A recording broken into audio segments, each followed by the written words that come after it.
안녕하십니까. 한국교회법연구소 소재일 목사입니다. 교회가 참으로 어렵습니다. 많은 교회들이 어려움과 고통을 겪고 있습니다. 교인들 간의 그 갈등과 소통 부재로 인해서 많은 분쟁이 일어나고 있는데, 현재 분쟁 중에 있는 교회가 있는 반면에 언제든지 앞으로 분쟁의 가능성, 분열과 분쟁의 가능성이 있는 교회들이 참으로 많이 있습니다. 여러 교회들을 우리 살펴볼 때에 분쟁 없는 교회, 갈등 없는 교회는 거의 없다시피 할 정도로 많은 아픔과 갈등을 갖고 교회를 운영하고 신앙생활을 하고 있는데, 그러한 갈등과 분쟁이 있다는 것이 문제가 아니라 그런 갈등과 분쟁이 일어났을 때 그것을 해결할 수 없다는 것, 해결 능력이 없다는 게 그게 더 큰 문제인 것으로 보입니다.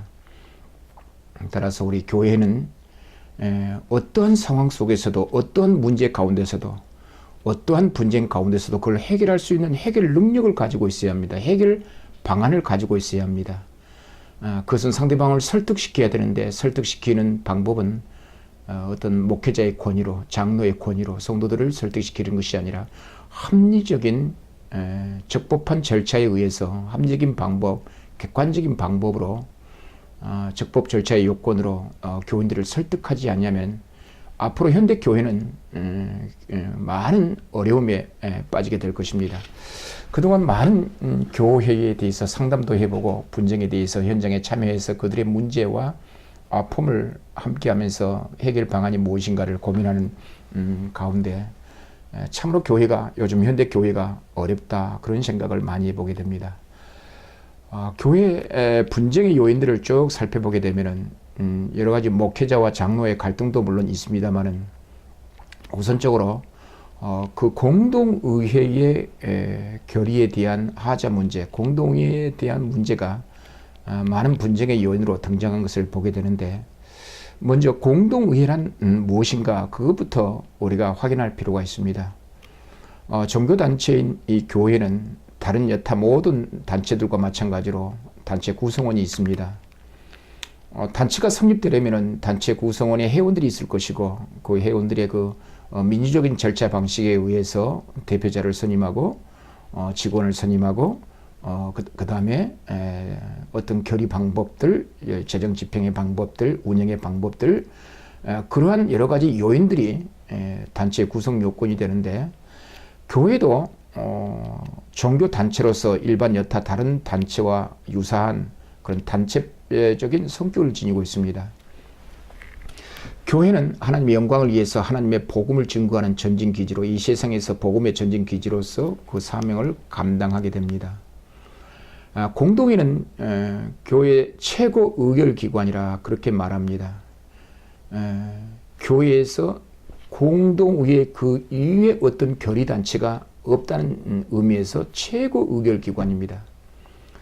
교회 이름으로 그 단체가 교회 이름으로 어떤 결정을 할 때에 그 교회 그 결의의 법적 효력을 가지려면 반드시 그 교회의 최고 의결기관인 공동의회에서 결의되어져야 한다는 겁니다. 그 공동의회는 정관 재정과 정관 변경, 그 다음에 교단 탈퇴, 이런 것들을 결의하게 되는데, 공동의회에서 결의되지 아니하면 법적 효력이 발생되지 않는 내용들이 있습니다. 결의들이 있습니다. 공동의회가 어떤 결의하여 공동의회가 정관에다가 공동의회에서 결의할 사항들을 당이나 재직회 위임해서 처리하면 되는데, 위임이 되지 않는 내용들이 있습니다. 그건 뭐냐면은 정관 재정이나 변경, 교단 탈퇴, 이런 것들은 강행법규, 강행규범이라 해가지고 이번 교회 분쟁이나 국가 법원에 소송을 제기했을 때 법원은 철저하게 정관 변경을 타인에게 위임해서 결의했다든가 교단 탈퇴를 타인에게 위임해서 결의한 그 행위를 다 위법으로 봐버립니다. 오로지 공동의회에서만 결의되어져야 한다, 그런 판례 입장을 취하고 있습니다. 따라서 공동의회가 꼭 놓치지 말아야 되는 것은 정관 변경과 교단 탈퇴 문제는 반드시 공동의회에서 결의되어져야 한다는 것. 물론 공동의회에서 결의되어져야 한다는 것은 적법 절차 요건을 지켜야 되겠죠. 공동의회 소집권, 적법한 소집 절차에 의해서 또한 의결 종족수, 정확한 의사 의결 종족수를 충족하면서 결의해야 되겠죠. 이제 1차적으로 문제는 공동의회에서 반드시 결의되지 아니하면 법적 효력이 발생되지 않는 것, 임사항이 될 수 없는 것, 당에 임할 수 없는 것, 그건 정관 변경과 교단 탈퇴라는 거 먼저 이해할 필요가 있습니다. 공동회는 종교 내부적으로 교단 헌법, 그 교회가 특정 교단에 소속하기로 하였다고 한다면 그 교회 개별 교회는 그 교단 헌법을 따라야 합니다. 그 교단 헌법에 구속됩니다. 그 교단 헌법을 준수해야 합니다. 따라서 교단 헌법이 없는 내용을 자체적으로 교회 정관으로 세부적으로 규정할 수가 있겠지만 교단 헌법과 반한, 교단 헌법과 다른 내용으로 교회 정관을 변경해 버리면은 교단 내에서 그 교회가 이치하는 그런 어떤 여러 가지 결정들이 상당히 문제점으로 등장하게 됩니다. 교단에 소속하기로 했다고 한다면 그 교단 헌법에 따라서 교회 자체 정관도 만들어야 되는데 교회 독립성만을 내세워서 교단 헌법과 전혀 다르게 정관을 제정하게 되면은 법원에 가서는 이길지 모르지만 교단 내부적으로는 교단에 소속하기로 한 그 지교회가 담임 목사가 장로가 그 교단 헌법에 반한 교회 정관을 만든다고 한다면 교단 내부적으로는 상당히 문제가 되고 있다는 거. 그래서 교단 헌법은 그 공동의회에 관해서 정확하게 규정하고 있습니다. 자, 우리가 보편적으로 교회는 의결 기관으로서 공동회를 지칭하고 집행기관으로서 당회와 재직회를 두고 있는데 공동회에서 의결을 하게 되면 그 의결된 내용에 따라 당회와 재직회가 집행을 하게 되는 그런 형태를 띠고 있습니다. 자, 공동의회는 공동의회에서 결의되지 않으면 법적 효력이 발생되지 않는데 공동의회는 적법한 소집권자에 의해서 소집되어져야 한다. 이것이 아주 중요합니다. 교회 소집권자는 대표자가 소집하는데 그 대표자가 법률행위의 대표자는 담임 목사죠. 노회로부터 지교회가 노회다가 이러이러한 목사님을 우리 담임 목사로 허락해 주세요 라고 하면서 공동회에서 청빙 결의를 하죠. 공동회에서 특정 목사를 담임 목사로 청빙하기로 결의하고 그 청빙하기로 한 그 담임 목사, 그 목사를 노회다가 청원을 합니다. 이러이러한 목사를 우리 공동회에서 결정하였으니 승인권을 갖고 있는 노회가 담임 목사로 허락해 주세요 라고 청원을 하게 되면은 노회가 공동회 결의를 받아서 담임 목사로 허락을 합니다. 그러면 노회로부터 허락을 받은 담임 목사는 어떠한 경우에서든지 그 담임 목사가 노회로부터 면직과 제명 처분을 받지 않는 한 그 담임 목사는 그 지교회의 법률행위의 대표자가 된다는 사실입니다.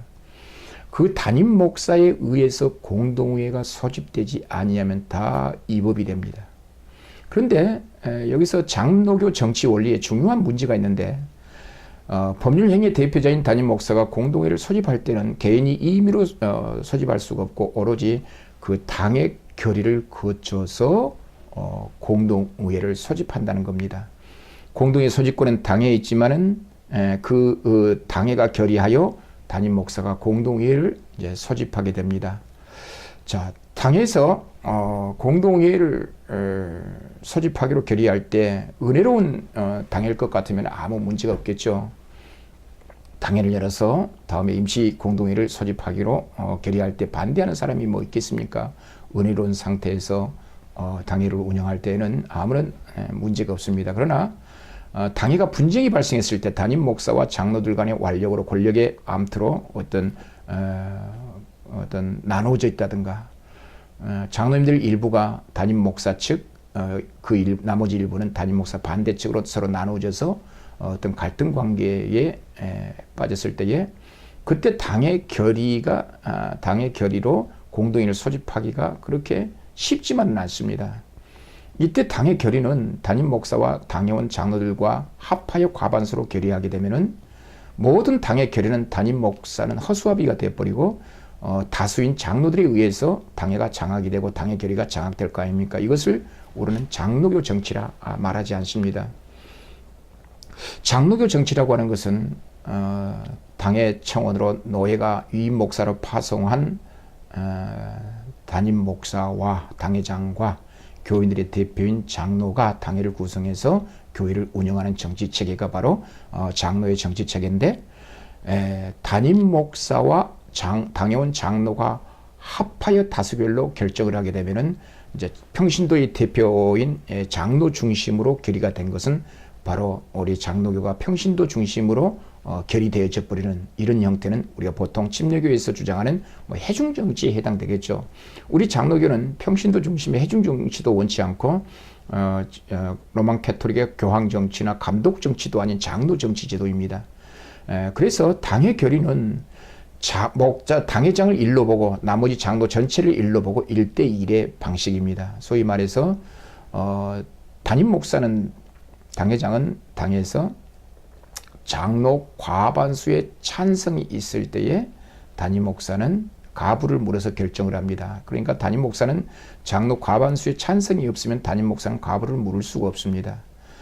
반대로 당회원 100% 찬성한다 할지라도, 결의하기로 동의 제청하여 100% 찬성한다 할지라도 담임 목사가 가부를 묻지 아니하면은 그것은 결의되지 않는다는 것. 이렇게 하여 성직권을 갖고 있는 이 말씀권을 갖고 있는 이 목사와 당회장과 평신도 대표인 이 장로라고 하는 그 권력이, 양축의 권력이 서로 견제와 균형을 이루어서 어떤 특정 그룹의 권력이 독점되지 않도록 절대 권력과 절대 권력의 독점을 방지해서 교회 타락을 방지하기 위해서 치리해서 성직권을 갖고 있는 당회장권을 갖고 있는 그 목사와 대표권인 목사와 평신도들의 대표인 장로들이 서로 소통하여 권력의 균형을 가지면서 당회가 결의하도록, 그것이 우리 장로의 정치입니다. 이런 장로의 정치 형태를 우리가 살펴볼 때에 담임 목사는 장로들과 당회원들과 서로 소통하지 아니하고 합의하지 아니하면 어떤 결정도 할 수 없다는 거, 이거 먼저 전제해야 합니다. 담임 목사가 독단적으로 월권하여 독점적으로 당회를 운영하고 교회를 운영해서도 안 되고, 그렇다고 당회원인 장로님들이 어떤 자신들의 어떤 권력을 독점해서 교회를 운영하게 하고, 심지어는 담임 목사까지라도 핸들링하려고 하는, 담임 목사까지라도 감독 관리하려고 하는 그런 일들은 반드시 문제를 가져온다는 것. 그것은 장로의 정치가 아니라는 것. 목사와 장로가 임직을 받을 때 장로의 교단 헌법을 정당한 것으로 받아들이고 선서해서 목사 장로가 되었다고 한다면, 바로 그런 장로의 정치 제도, 교단 헌법에서 명시한 장로의 정치 제도를 예민했을 때 그 선서 위반죄로 얼마든지 관할에서 관할 심급, 관할 재판에서 당의 노예 재판을 통하여 그 치리의 대상이 된다는 것을 늘 염두해야 합니다. 자, 공동회는 법률행위의 대표자인 담임 목사가 공동회를 소집하는데 반드시 당의 결의를 거쳐서 담임 목사가 공동회를 소집한다는 것. 교회 중에 담임 목사와 당회원 장로들 간의 그 갈등과 분쟁으로 인해서 담임 목사가 공동회를 소집하여 공동회를 주관하지 않고 장로의 일부 장로가 공동회를 소집해서 공동회 의장이 되어 공동회 중요한 안건을 결의할 때 이건 100% 불법이라고, 원인무효라고 이미 교회 법정과 우리 교단 법정과 국가 법원에서 그렇게 판단한다는 거 명심할 필요가 있습니다. 소위 말해서 적법한 대표자, 소집권자에 의하지 않는 공동회 소집과 회의는 인정하지 않는다는 거. 이건 명심할 필요가 있습니다. 그 중에 당회원 장로들이 의기투합하여 목사, 당회장 없는 가운데 장로들끼리 당회라고 하는 이름으로 모여서 공동회를 소집합니다. 그래서 장로 대표자가 공동회를 소집하고 공동회를 주관하는 회장으로, 의장으로 주관하여 어떤 중요한 안건을 결의할 때 그것은 다 무효가 된다는 거. 그럼 불법 행위에 대해서 나중에 법적 책임이 있다는 거, 교단 내부적으로 치리의 대상이 된다는 거, 그것은 양보할 수 없는 우리 장로의 정치 원리요, 국가 법원의 판단 법리라는 거 우리가 명심할 필요가 있습니다.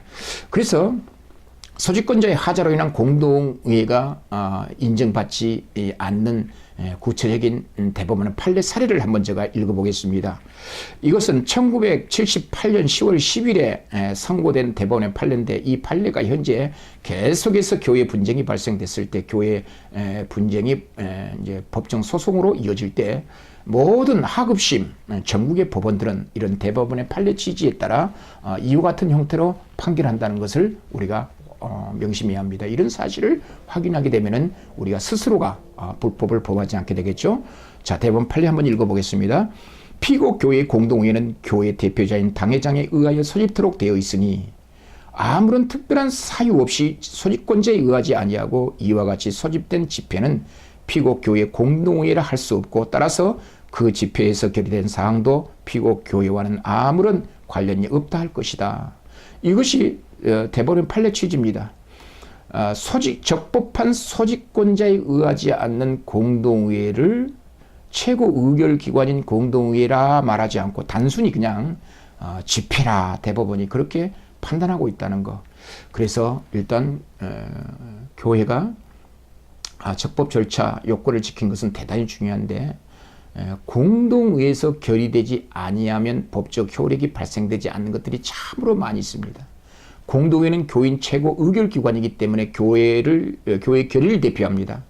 그래서 교회가 분쟁이 발생했을 때 좌파 사람들 중심으로 자기의 뜻을 관철시키기 위해서 공동회를 소집해서 처리하려고 하는 측과 공동회의 소집을 가로막아가지고 결의하지 못하게 하는 두 그룹이 갈등을 일으켜 분쟁이 일어나는 경우가 많이 있는데, 담임 목사와 그 반대 측이 갈등을 일으켜서 담임 목사는 공동회를 통하여 상대편을 억압하고 상대편을 치려고 하고 있고, 상대편은 공동회를 열어서 담임 목사를 제거하려고 그런 여러 가지 작전과 전략을 짜서 서로 자기 유리한 입장에서 공동회를 소집하고 공동회를 소집하지 못하도록 막으려고 하는 그런 두 세력 간의 그 충돌이 분쟁으로 나타나게 되는데, 이때 가장 중요한 것은 그 교회 법적 대표자가 누군가, 담임 목사가 누군가, 노회가 임명하여 파송한 대표자가 누군가, 그걸 분명히 확인해야 합니다.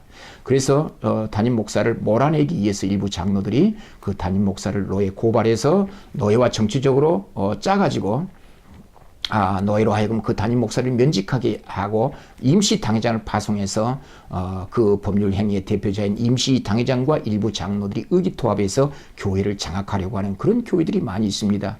그래서 노회는 담임 목사의 대표권을 박탈시키고 제명 면직하려고 할 때는 정말 심사숙고해야 합니다. 어떤 노회는 목사의 무덤이 될 정도로 이유 같지 않은 그 이유들로 그 일부 장로들과 의기투합해서 담임 목사를 이제 면직하려고 하는, 그래서 대표권을 상실시키고 다른 사람을, 자기들이 원하는 사람들을 임시 당회장으로 파송해서 교회를 장악하려고 하는 그런 형태는 분명히 제한되어야 합니다. 반대로 담임 목사가 장로들 때문에 그 교회를 소신껏 교회를 이끌 수 없다, 운영할 수 없다, 그런 생각을 가지고, 그런 잘못된 생각을 가지고 그 장로들을 고발해 가지고 당에서 재판한다든가 부전지를 붙여서 위탁 판결하여 노에서 장로 제명 면직을 하여 스스로 자신들의 중심으로 공동회를 소집해서 자신들의 뜻을 관철하려고 하는 그런 경향들이 많이 있는데, 모든 분쟁은 적법한 절차 요건을 지키지 아니함으로 분쟁이 발생되는 경우가 많이 있습니다. 따라서 오늘은 공동의회 그 소집권자는 법률행위의 대표자이다. 법률행위의 대표자인 소집권자가 공동회를 소집할 때 전제 조건으로 당의 결의가 있어야 한다.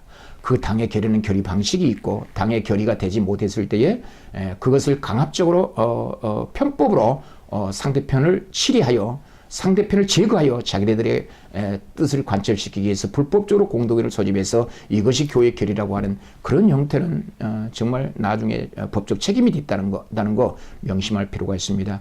그런데 이제 당회원들이 존재하는데, 장로들이 존재하는데, 그 장로들이 당의 소집에 응하지 않는다든가 당에서 반대할 경우 담임 목사는 어떤 경우에서라도 공동회를 소집할 수가 없습니다. 자, 이런 경우는 어떻게 해야 되는가? 장로들이 집단적으로 공동회 소집을 결의해 주지 않고 당에 참석도 하지 않으려고 할 때, 그렇다고 담임 목사가 임의로 독단적으로 조직교회 장로가 있고 당회가 있는 조직교회에서 목사 1인 독단적으로 공동회를 소집할 수가 없습니다. 소집할 수 없게 되면 담임 목사 뜻대로 마음대로 결정할 수 없겠죠. 운영할 수 없겠죠, 교회를. 그런 경우 어떻게 해야 되는가? 반대로 담임 목사가 공동회를 소집해 주지를 않습니다. 이런 경우는 어떻게 해야 되는가? 교회 내부적으로 해결할 방법은 없습니다. 상대편을 면직하고 제명시켜서 아웃시킨 다음에 나머지 사람들로 공동회를 적법하게 소집하면 몰라도 그렇지 않을 경우는 장로들만으로 담임 목사 개인만으로 공동회를 소집할 수가 없습니다. 이럴 때는 이제 법원의 힘을 빌릴 필요가 있습니다. 이걸 비송사건이라고 하는데 다음 시간은 이 비송사건에 관해서 살펴보도록 하겠습니다. 오늘은 공동의 의미와 그 소집 절차에 있어서 법률행위의 대표자가 공동회를 소집한다. 공동회를 소집하기 전에 법률행위의 대표자는 당의 결의 요건을 거치한다. 이 이야기를 오늘 이 시간에 말씀드렸습니다. 다음 시간에 비송사건에 관해서 한번 살펴보겠습니다. 감사합니다.